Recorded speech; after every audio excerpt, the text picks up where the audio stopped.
Hello friends, তোমরা নিশ্চয় জানো যে ইংরেজি কতটা গুরুত্বপূর্ণ। শুধুমাত্র পরীক্ষার জন্য নয়, আমাদের জীবনের জন্য।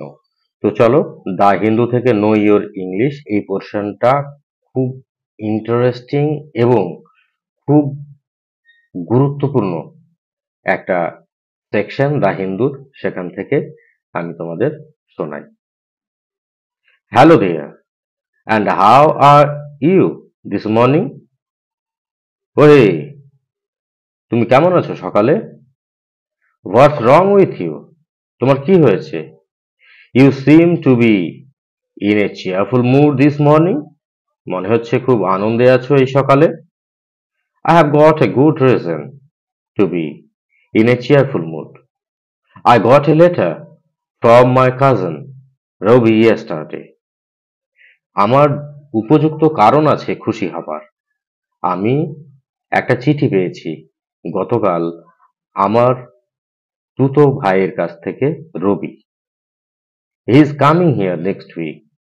সে আগামী সপ্তাহে এখানে আসছে। That's nice. I haven't seen Robbie since he was knee-high to a grasshopper. খুব ভালো। আমি তো রবিকে সেই তবে থেকে দেখিনি যখন সে একজন ঘাসফড়িংয়ের হাঁটুর বয়সী। Since he was what? তখন থেকে? কি বললে? knee-high to a grasshopper?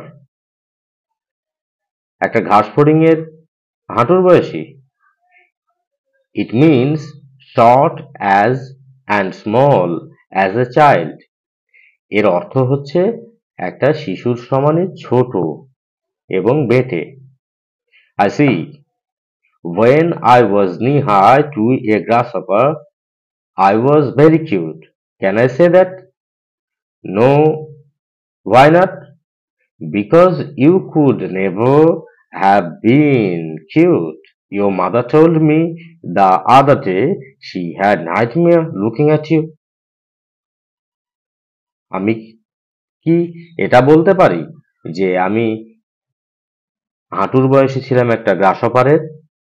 তখন আমি খুব কিউট ছিলাম? না, তুমি এটা বলতে পারো না। কেন নয়? কারণ তুমি যখন তোমার ছোট ছিলে, তোমার মা তোমাকে দেখলে তার দুঃস্বপ্ন হয়ে যেত। Very funny. হ্যাঁ, খুব ফানি। Here's another example. আর একটি উদাহরণ দেওয়া যাক। I have two nieces. আমার দুজন ভাইঝি আছে। বোথ নি হাই টু এ গ্রাসহপার।